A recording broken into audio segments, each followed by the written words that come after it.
at all. Sins at all. ഇല്ലേ? എന്നാൽ അതിനും അപ്പുറത്താണ് ആത്മാവിലെ പാപം.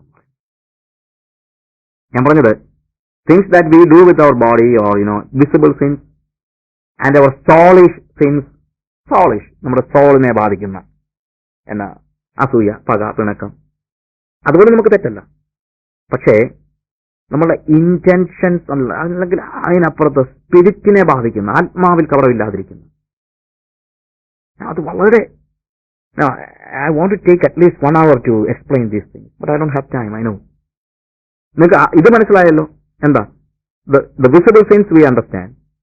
And just go and read Galatians chapter 5 and you will know what all things that are soulish things. എന്തൊക്കെയാണ് നമ്മളുടെ ഹൃദയത്തെ ബാധിക്കുന്നത്. ചിലപ്പോൾ നല്ല പ്രവൃത്തികൾ കാണിച്ചാൽ പോലും അത് ചിലപ്പം നമ്മൾ അതിന്റെ ഇന്റൻഷൻ ചിലപ്പോൾ മോശമായി പോകാം. ആ ഇന്റൻഷൻ മോശമാണെങ്കിൽ ദൈവം എന്ത് ചെയ്യും? അതൊരിക്കലും നന്മയായിട്ട് കണക്കാക്കത്തില്ല. God is always looking at the heart. സ്പിരിറ്റിന്റെ സിൻ എന്ന് പറയുന്നുണ്ട്, ആത്മാവിന്റെ കവറവ് എന്ന് പറയുന്നത് it is disobeying the voice of the spirit. Maybe after some time I will explain it. ഞാനിപ്പോ ഒന്ന് പറഞ്ഞു പോകുന്നതേ ഉള്ളൂ. ദൈവത്തിന്റെ ആത്മാവ് ചില കാര്യങ്ങൾ, അത് സത്യം, അതിനകത്ത് തെറ്റുണ്ടോ കുഴപ്പമുണ്ടോ എന്നുള്ളതൊന്നും അല്ല ഇന്നത്തെ വിഷയം. പക്ഷെ പരിശുദ്ധാത്മാവ് ചില കാര്യങ്ങൾ നമ്മളെ വിലക്കുമ്പോൾ നമ്മളുടെ ഇഷ്ടപ്രകാരം അതിന് വില കൊടുക്കാതെ വീണ്ടും അത് ചെയ്യുകയാണെങ്കിൽ it is the sin against the holy spirit. ആത്മതലത്തിലെ പാപമാണ്, ആത്മാവിലെ പാപം. അതായത് ന്യായമോ നീതിയോ വേദപുസ്തകത്തിലെ നിയമങ്ങൾക്കൊന്നും വിരുദ്ധമല്ല, അത് ഒന്നും വിരുദ്ധമല്ല.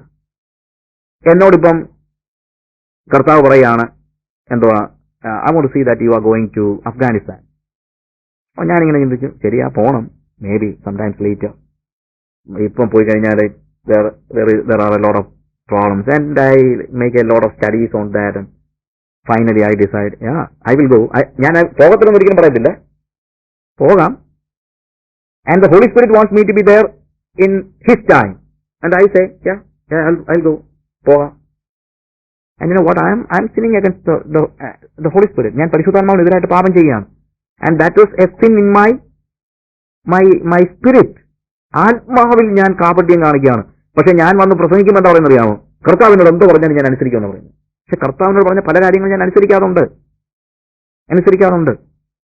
അപ്പോൾ പാപം എന്ന് പറയുന്നത് എന്താണ്? 1 വിസിബിൾ സെൻസ്, 2 ഹൃദയത്തിലെ പാപം, 3 ആത്മാവിലെ കാപട്യം. ഞാൻ പറഞ്ഞല്ലോ, if we get time I will explain it later. പക്ഷെ ഇതെല്ലാം അല്ലെങ്കിൽ കർത്താവ് ആഗ്രഹിക്കുന്ന എന്താണ്? Truth in the inward being. പക്ഷെ പ്രോബ്ലം, അത് തെറ്റാണെന്ന് അറിയാനുള്ള ഒരു ജ്ഞാനം പോലും എനിക്ക് ആത്മാവിലുണ്ടെങ്കിലേ പറ്റുള്ളൂ. സ്പിരിറ്റിലെ പാപം എനിക്ക് മനസ്സിലാകണമെങ്കിൽ എന്ത് വേണം?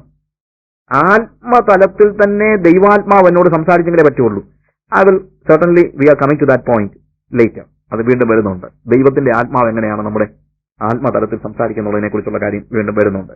ഇനി അടുത്തത് എന്താണ് പറയുന്നത്? എന്റെ ഹൃദയം കാപട്യമുള്ളതാണ്. അപ്പോൾ ജനനം കൊണ്ട് പ്രശ്നമാണ്. അത് എങ്ങനെ? And certainly God promises you what? A new birth. അന്തർഭാഗത്തിലെ സത്യം. And God says, I will fill you with wisdom in the inward being. അന്തർഭാഗത്തിൽ തന്നെ ഞാൻ എന്ത് ചെയ്യുന്നു? ജ്ഞാനം നിന്നെ നിറയ്ക്കാം. പിന്നെ എന്താ പറയുന്നത്? എന്റെ ഹൃദയം കപടമുള്ളതാണ്. കാപട്യമുള്ള ഹൃദയമാണ് എനിക്കുള്ളത്. What is needed is a clean heart. കർത്താവ് എന്ത് ചെയ്യണം? നമ്മളെ ഹൃദയത്തെ കഴുകി വെടിപ്പാക്കി ശുദ്ധീകരിക്കേണ്ടത് ആവശ്യമായിരിക്കുന്നു. ആൻഡ് ഓൾസോ അടുത്തെന്താ അറിയാമോ? മനസ്സൊരുക്കമുള്ള ഒരു ആത്മാവ്, എ വില്ലിംഗ് സ്പിരിറ്റ്. ഈ 51 സങ്കീർത്തനത്തിലെ മാത്രം കാര്യങ്ങളാണ് ഞാൻ പറയുന്നത്. പക്ഷെ ഇതിനകത്ത് ഓൾമോസ്റ്റ് നമുക്ക് മനസ്സിലാക്കാൻ പറ്റുന്ന ഒത്തിരി കാര്യങ്ങളുള്ളതുകൊണ്ട് അതിനല്ല, ഇവിടെ നിന്നാണ് നമ്മൾ പഠിച്ചങ്ങോട്ട് പോകേണ്ടത്. Willing spirit. വില്ലിംഗ് എന്ന് പറയുമ്പോഴത്തേക്ക് ഇച്ഛകളെ ബാധിക്കുന്ന കാര്യങ്ങൾ. ഇച്ഛകൾ, എന്റെ ഇച്ഛകളെ ഞാൻ നിയന്ത്രിക്കുന്ന ഒരു സ്റ്റേജിൽ ഞാൻ പാപം ചെയ്തു പോകും. എന്റെ ഇച്ഛകളെ ദൈവം നിയന്ത്രിക്കുന്ന ഒരു സ്റ്റേജിൽ മാത്രമേ എനിക്ക് എന്ത് ചെയ്യാൻ പറ്റുള്ളൂ? എനിക്കൊരു വില്ലിംഗ് സ്പിരിറ്റ് ഉണ്ടാകത്തുള്ളൂ. ഐ എം ക്വൈറ്റ് ഷുവർ ഇത് നമ്മൾ ഒരു പല പടികൾക്ക് അപ്പുറത്ത് നിൽക്കുന്ന ഒരു കാര്യമായതുകൊണ്ട് I know it is very difficult for you to understand. ഞാൻ പറഞ്ഞ നിങ്ങളെ ചെറുതാക്കി പറയല്ല, ഞാൻ പറയുന്നത് ഇപ്പോഴത്തെ നോർമൽ പെന്റിക്കോസ്റ്റൽ വേൾഡിലൊന്നും ഇതൊന്നും പറഞ്ഞാൽ മനസ്സിലാകില്ലെന്നുള്ളത് എനിക്കറിയാം. ഞാൻ ഒത്തിരി അടുത്ത് പോയി പറയുന്നതാണ്, ഇല്ലേ? നമ്മുടെ വില്ലിനെ തന്നെ ദൈവം നിയന്ത്രിക്കുന്ന ഒരു സ്റ്റേജ്. നമ്മൾ സാധാരണ രീതിയിൽ എപ്പോഴും കേൾക്കുന്ന എന്താണ്? വില്ല് എന്റെയാണെന്നാണ് പറയുന്നത്, അല്ലേ? അല്ലേ? Will is mine, of course it is ours. പക്ഷെ എന്റെ വില്ല് എനിക്ക് വേണം ദൈവത്തിന് കൊടുക്കാം. And I am asking God to take decisions for me. You understand? നമ്മളിപ്പം ഒരു ഭാര്യ പറയാണ് ഭർത്താവിനോട്, അല്ലെങ്കിൽ പറയാണ്, what do you want? I don't care what all things you decide എന്ന് നമ്മൾ പറയുമ്പോൾ എന്താ സംഭവിക്കുന്നത്? അവൾ എന്ത് ചെയ്യുന്നു? ഭർത്താവിന് അവളുടെ ഇഷ്ടത്തെ അല്ലെങ്കിൽ ഇച്ഛകളെ ഏൽപ്പിച്ചു കൊടുക്കുകയാണ്. ഇച്ഛകളെ. അങ്ങനെ ദൈവത്തെ ആത്മതലത്തിൽ നമ്മുടെ ഇച്ഛകൾ അവൻ ഏൽപ്പിച്ചു കൊടുത്ത് കഴിയുമ്പോണ്ടല്ലോ, ദെൻ എപ്പോഴെങ്കിലും നമുക്ക് പറയാം, no now onwards I will take my will back. എനിക്ക് വേണമെങ്കിൽ എന്റെ വില്ലിനെ എനിക്ക് വേണം തിരിച്ചെടുക്കാം. പക്ഷെ എന്റെ വില്ലിനെ ദൈവത്തിന് ഫലമേൽപ്പിച്ചു കൊടുക്കുന്ന ഒരു സ്റ്റേജ്, അതാണ് സ്പിരിച്വാലിറ്റിയുടെ ഒരു ഹയർ തലം എന്ന് പറയേണ്ട കാര്യമൊന്നുമില്ല. അതാണ് ദൈവം നമ്മളിൽ നിന്ന് പ്രതീക്ഷിക്കുന്നത്. ഫിലിപ്പിയ ലേഖനം 2-ാം അധ്യായം 13-ാം വാക്യം ഞാൻ പെട്ടെന്നൊന്ന് വായിച്ച് അത് പറയുകയാണ്. അവിടെ പറയുന്നത് എന്താണ്? ഇച്ഛിക്ക എന്നതും പ്രവർത്തിക്ക എന്നതും നിങ്ങളിൽ ദൈവമല്ലോ തിരുവുള്ളമുണ്ടായിട്ട് പ്രവർത്തിക്കുന്നത്. പ്രവർത്തിക്ക എന്നുള്ളത് മാത്രമല്ല, ഇച്ഛിക്കുക എന്നതുപോലും ദൈവം ചെയ്യുന്ന ഒരു സ്റ്റേജിലേക്ക് നമ്മളുടെ വില്ലിനെ ദൈവത്തിന് കൊടുക്കുമ്പോൾ we will have A willing spirit. ഒറ്റയടിക്ക് എനിക്കറിയാം അതിന്റെ അർത്ഥതലങ്ങളിലേക്ക് നമ്മൾ പോവുകയല്ല. പക്ഷെ ഇങ്ങനൊരു കാര്യം ഉണ്ടെന്നെങ്കിലും നമ്മളൊന്ന് മനസ്സിലാക്കിയിരിക്കുന്നത് നല്ലതാണ്. That means we give even our will to the lord. എന്റെ ഇച്ഛകളെ തന്നെ ദൈവത്തിന് ഭരമേൽപ്പിക്കുന്ന ഒരു സ്റ്റേജ്. അടുത്തെന്ന് പറയാമോ? സ്ഥിരമായ ഒരു ആത്മാവിനെ എന്റെ ഉള്ളിൽ പുതുക്കണമേ. ഇൻകൺസിസ്റ്റൻസിയാണ് ഇവിടുത്തെ പ്രശ്നം. His spirit is wavering. Inconsistence എന്താണ്? കൺസിസ്റ്റൻസി ഇല്ല. ഒരു ദിവസം നന്നായിരിക്കും, പിറ്റേ ദിവസം പോയിരിക്കും, ഇല്ലേ? What is needed is a spirit of steadfastness. സ്ഥിരമായുള്ള ഒരു ആത്മാവിനെ എനിക്ക് തരണം. ദാവീദ് പറയുന്നത്, എനിക്ക് സ്വയമായിട്ട് ദൈവത്തിന്റെ കൽപ്പനകൾ അനുസരിക്കാനുള്ള കഴിവ് ഇല്ല. എന്റെ ജനനത്തിൽ പ്രശ്നമുണ്ട്, എന്റെ ഇന്നർ ബീയിങ്ങിൽ തന്നെ അത് കറപ്ഷൻ ഉണ്ട്, എന്റെ മനസ്സ് ഇച്ഛകളുടെ ലോകത്ത് എനിക്ക് നിയന്ത്രിക്കാൻ കഴിയുന്നില്ല, എന്റെ ഹൃദയം ക്ലീൻ അല്ല, എന്റെ ജഡത്തിന്റെ ഇച്ഛകൾ അതിനകത്ത് അടിഞ്ഞു കിടപ്പുണ്ട്, എന്റെ ആത്മാവ് ഇൻകൺസിസ്റ്റൻസി ഉള്ള ആത്മാവാണ്. There are so many ups and downs. ഒരു ദിവസം ഗ്രാഫ് മുകളിൽ പോലെ, ഒരു ദിവസം ഗ്രാഫ് മുകളിൽ, ഒരു ദിവസം ഗ്രാഫ് താഴെ. ഇങ്ങനെയുള്ള ഒരു സ്റ്റേജിൽ ഞാൻ എന്താ ചെയ്യേണ്ടത്? The law is good, it is a holy book. എല്ലാവർക്കും ഉണ്ട്, ഓരോ ബുക്കുണ്ട്. Every religion is having a book, അല്ലേ? And we also have a book. And if we are trying to obey all the commandments, looking at it and doing it by our self, we are becoming just like another religion, nothing more than that. നമ്മൾ ഈ പുസ്തകം വേദപുസ്തകം വെച്ചിട്ട് ഇതങ്ങോട്ട് അനുസരിച്ച് അങ്ങോട്ട് നടക്കാനായിട്ട് നമ്മളെ തന്നെ പരിശ്രമിക്കുകയാണെങ്കിൽ നടക്കത്തില്ല. പക്ഷെ എന്താണ് അതിന്റെ അകത്ത് ഏറ്റവും വലിയ പ്രശ്നം? It becomes another religion. അതാ ഇന്ന് നടക്കുന്നത്. Many of us are not spiritual, we are religious. നമ്മിൽ മിക്കവരും ആത്മീയരല്ല, എന്താണ്? റിലീജിയസ് ആണ്. And many of the churches are not spiritual, they are religious. Many of the church. Bible വായിക്കുന്നതിന് എന്തിനാണെന്നറിയാം? നമുക്കുള്ളത് ബൈബിളിന്റെ ഉപദേശം, ബൈബിൾ അല്ല നമുക്കുള്ളത് നമ്മുടെ ചിലപ്പോൾ ഡോഗ്മയാണ്. ബൈബിൾ നമ്മൾ ഉപയോഗിക്കുന്നത് എന്റെ ഡോഗ്മ ശരിയാണെന്ന് തെളിയിക്കാൻ വേണ്ടിയാണ്. അത് വായിക്കുന്നതിന് എന്തിനാണ്? I have a set of dogma with me and I just want to tell the people that my dogma is correct, so I use the Bible. വേദോസം എന്താ പറയുന്നുള്ളതാണ് നമ്മുടെ വിഷയം. അത് നമ്മൾ ശ്രദ്ധിക്കുന്നില്ല. വി ആർ നോട്ട്, നമ്മുടെ ക്ലീൻ സ്ലേറ്റ് അല്ല നമ്മുടെ ഹാർട്ടൊന്നും, നമ്മുടെ മൈൻഡൊന്നും ക്ലീൻ സ്ലേറ്റ് ആയിട്ട് വേദോസം വായിക്കുമൊന്നുമല്ല. അങ്ങനെയാണെങ്കിൽ കർത്താവ് വല്ല കാര്യങ്ങൾ പഠിപ്പിക്കാനെങ്കിലും പരിശ്രമിച്ചേനെ. ഇതുമില്ല. We have some set ideas and we just want to prove that my idea, my dogma, the dogma of my church is the best dogma. പൂർണ്ണതയുള്ള ഉപദേശം എന്നൊക്കെ പറഞ്ഞ് കൈയൊക്കെ പൊക്കി പിടിച്ച് നടക്കാനായിട്ട് അതിനുവേണ്ടി we use the Bible. That's all. You understand? അതാണ് സംഭവിക്കുന്നത്. അതുകൊണ്ടെന്നറിയാമോ, ഇത് നടത്താനായിട്ട് ഞാൻ take all the effort to obey the commandments of the Lord or the dogma of my church. At least ഏതെങ്കിലും ഒന്ന്. ദൈവത്തിന്റെ ആലോചനയേക്കാൾ ഉപരി എന്റെ സഭ പറയുന്നതായ ഡോഗ്മാസ് എങ്കിലും അനുസരിക്കണമല്ലോ. ബാക്കിയുള്ള കാര്യങ്ങൾ ഒത്തിരി കിടപ്പുണ്ട്. നമ്മൾ ദൈവത്തിന്റെ ഇഷ്ടത്തിന്റെ 1% നമ്മുടെ സഭ നമ്മളോട് ആവശ്യപ്പെടുന്നില്ലെന്നുള്ളതാണ് ശരി. ദൈവത്തിന്റെ ഇഷ്ടത്തിന്റെ 1% വേദപുസ്തകത്തിൽ ദൈവം നമ്മളോട് ആവശ്യപ്പെടുന്നതിന്റെ 1% നമ്മുടെ സഭ നമ്മളോട് ആവശ്യപ്പെടുന്നില്ല എന്നുള്ളത് ശരിയാണ്. അത് തന്നെ അനുസരിക്കാൻ നമ്മൾ കഴിയുന്നില്ല. വായി many ups and downs because we try to do it by ourselves. We are not depending upon the Holy Spirit. How can we obey a holy book with a crooked heart? ഒരു വിശുദ്ധ വേദപുസ്തകത്തെ നമുക്ക് എങ്ങനെ നമ്മുടെ Crook mind കൊണ്ട് നമ്മളുടെ വക്രതയുള്ള ഹൃദയം കൊണ്ട് എങ്ങനെയാണ് നമുക്ക് ദൈവത്തിന്റെ വിശുദ്ധ പുസ്തകത്തെ അനുസരിക്കാൻ കഴിയുന്നത്? We cannot. Many ups and downs. അതാണ് മനുഷ്യന്റെ പ്രശ്നം. എല്ലാ മനുഷ്യന്റെ പ്രശ്നം അതാണ്. One day on the mountain top and the next day in the pit. ഒരു ദിവസം മലയുടെ മുകളിലും പിറ്റേ ദിവസം കുഴിക്കകത്തും കിടക്കുകയാണ്. നാം നമ്മിൽ തന്നെ ആശ്രയിക്കുമ്പോൾ അതല്ലാതെ വേറെ ഒന്നും സംഭവിക്കത്തില്ല.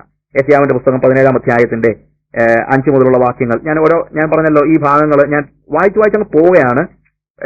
പ്രത്യേകിച്ച് ഈ ഓൾഡ് ടെസ്റ്റമെന്റിലെ ഈ പാസേജസ് ഒക്കെ വായിക്കുമ്പോഴത്തേക്ക് നമ്മൾ ഇത് അങ്ങനെ ശ്രദ്ധിക്കാത്തത് കൊണ്ട് നമുക്ക് ഫെമിലിയർ പാസേജസ് വായിക്കുമ്പോൾ പെട്ടെന്ന് ഒരു സുഖമുണ്ട്. ഇത് നമ്മൾ സങ്കീർത്തനത്തിൽ നിന്നൊക്കെ വായിക്കുകയാണെങ്കിൽ നമുക്ക് പെട്ടെന്ന് ഇത് മനസ്സിലാക്കാനായിട്ടോ അല്ലെങ്കിൽ അതിനകത്തൊരു ഒരു സുഖമുണ്ട്. പക്ഷെ ഇവിടെ നമ്മൾ കാണുന്ന പല ഭാഗങ്ങളും എപ്പോഴും അവിടെ നിന്ന് പശ ഒട്ടിപ്പിടിച്ചിട്ടുണ്ടെങ്കിൽ പോലും അത് അങ്ങനെ തന്നെ നമ്മൾ വാങ്ങിച്ചപ്പം ബൈബിള് നമ്മൾ വായിക്കുന്ന ഭാഗങ്ങൾ ഒഴികെ ബൈബിള് തന്നെ വായിക്കത്തില്ല, വായിച്ചാൽ തന്നെ ഉണ്ടല്ലോ.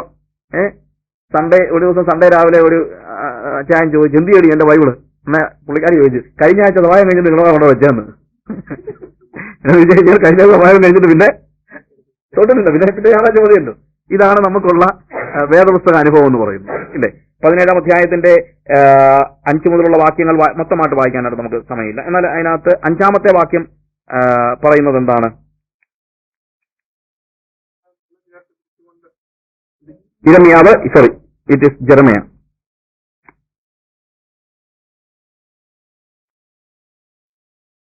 ജെറമ്യ 17-ന്റെ 5 യഹോവപ്രകാരം ഒന്നും ചെയ്യുന്നു, മനുഷ്യനിൽ ആശ്രയിച്ച് ജഡത്തെ തന്റെ ഭുജമാക്കി ഹൃദയം കൊണ്ട് യഹോവയെ വിട്ടുമാറുന്ന മനുഷ്യൻ ശപിക്കപ്പെട്ടവൻ. അവിടെ ഒരു ശാപം പറയാണ്. 7-ാം വാക്യത്തിൽ ഒരു അനുഗ്രഹം പറയുന്നത് യഹോവയിൽ ആശ്രയിക്കുകയും യഹോവ തന്നെ ആശ്രയമായിരിക്കുകയും ചെയ്യുന്ന മനുഷ്യൻ ഭാഗ്യവാൻ. കേസിന് കാരണം എന്താണെന്നറിയാമോ? മനുഷ്യനിൽ ആശ്രയിച്ച് ജഡത്തെ തന്റെ ഭുജമാക്കി ഹൃദയം കൊണ്ട് യഹോവയെ വിട്ടുമാറുന്നു. 3 കാര്യങ്ങളാണ് പറയുന്നത്. ഒന്ന്, അവന്റെ ആശ്രയം എവിടെയല്ല, ദൈവത്തിലല്ല, എവിടെയാണ്? മനുഷ്യനിൽ ആശ്രയിക്കുന്നു. 2, ജഡത്തെ, അവന്റെ ഫ്ലഷ് ആണ് അവന്റെ പവർ എന്ന് പറയുന്നത്, ഇല്ലേ? അവന്റെ ജഡത്തെ തന്റെ ഭുജമാക്കി ഹൃദയം കൊണ്ട് യഹോവയെ വിട്ടുമാറുന്നവൻ. ഈ 2 കാര്യങ്ങൾ മനുഷ്യനിൽ ആശ്രയിക്കുകയും ജഡത്തെ അവന്റെ കഴിവിൽ ആശ്രയിച്ചു കഴിഞ്ഞാൽ നാച്ചുറലി വാട്ട് ഹാപ്പൻസ്? നമ്മൾ യഹോവയെ പിന്നെ ആശ്രയിക്കത്തില്ല. കാര്യം മനുഷ്യനാണ് ആശ്രയിക്കുന്നത്. ഹൃദയം കൊണ്ട് നമ്മൾ എന്ത് ചെയ്യും? യഹോവയെ വിട്ടുമാറുന്നു. ജഡത്തെ തന്റെ ആയുധമാക്കുന്നവൻ. 6-ാം വാക്യത്തില് അവൻ നിർജ്ജന പ്രദേശത്ത് വാർത്തുവെന്ന് എഴുതിയിരിക്കുന്നു. എന്ന് വെച്ച് കഴിഞ്ഞാൽ അവന്റെ കൂടെ ആരും കാണത്തില്ലെന്ന്. നമ്മളുടെ ആത്മീയ ജീവിതത്തിൽ ഇതൊരു വലിയ യാഥാർത്ഥ്യമാണ്. When I read this passage, God was speaking to me very clearly. He said, those who depend upon their own flesh, they will be alone. അവർ തന്നെ വേണം കാര്യങ്ങളെല്ലാം ചെയ്യാൻ. എന്ന് വെച്ച് കഴിഞ്ഞാൽ അവൻ സ്ട്രഗിൾ ചെയ്യുകയാണ്. എന്താണ് നോക്കുന്നത്? എന്താ? ആത്മീയ ജീവിതം ജീവിക്കാനായിരിക്കും, അല്ലെങ്കിൽ വേദോസ്തവ നിയമങ്ങൾ അനുസരിക്കാനായിരിക്കും, ഇല്ലേ? ഞാൻ കടിച്ചു പിടിച്ച് അത് ചെയ്യത്തില്ല, ഇത് ചെയ്യത്തില്ല. Every morning I take 100 decisions and finally every evening I break 101 decisions. 100 ഡിസിഷനാണ് നമ്മൾ രാവിലെ എടുക്കുന്നത്. പക്ഷേ വൈകുന്നേരം ആകുമ്പോഴത്തേക്ക് 101 നമ്മൾ തെറ്റിച്ചിരിക്കും. എന്നിട്ട് പിന്നെ എല്ലാത്തിനും രാത്രി വന്നിട്ട് ക്ഷമ ചോദിച്ചിട്ട് പിറ്റേ ദിവസം പിന്നെ പറയുന്നതാണ്, ഇന്ന് ഞാൻ എന്താണെങ്കിലും ആ കാര്യം ചെയ്യത്തില്ല ഇന്ന്. പക്ഷേ again that becomes a failure. Why? നമ്മൾ ആശ്രയിക്കുന്നത് ആരിൽ തന്നെയാണ്? നമ്മിൽ തന്നെയാണ് ആശ്രയിക്കുന്നത്. He is alone, nobody is to help you. എന്നാൽ ബ്ലെസ്സിങ്ങിന്റെ കാരണം എന്ന് പറയുന്നത് 7-ാം വാക്യത്തിൽ യഹോവയിൽ ആശ്രയിക്കുകയും യഹോവയിൽ തന്നെ ആശ്രയിക്കുകയും ചെയ്യുന്നവൻ. അവന്റെ പ്രത്യേകത യഹോവയിൽ ആശ്രയിക്കാൻ തന്നെയല്ല, അവന് വേറെ ആശ്രയമൊന്നും ഇല്ല. He is not depending upon his flesh, he is not depending upon his will power, he is not depending upon his wisdom, he is not looking what he is whether he is capable to do or not. അവൻ അതൊന്നും വിഷയമല്ല. അവൻ നോക്കുന്നില്ല. അവനറിയാം എനിക്ക് ഇതിനുള്ള കഴിവ് ഇല്ല, അവന് നമ്മുടെ ശക്തിയില്ലെന്നുള്ളത് അറിയാം. അതുകൊണ്ട് അവൻ എന്ത് ചെയ്യുന്നു? അവൻ പേടിക്കയില്ല. അവിടെ എഴുതിയിരിക്കുന്നത് എന്താണ്? അവൻ പേടിക്കയില്ല. അടുത്തെന്താ എഴുതിയിരിക്കുന്നത്? അവൻ ഭയപ്പെടത്തില്ല. What is next verse? അവൻ വെള്ളത്തിനരികെ നട്ടിരിക്കുന്നത് മാറ്റിരിക്കത്ത് വേരൂന്നി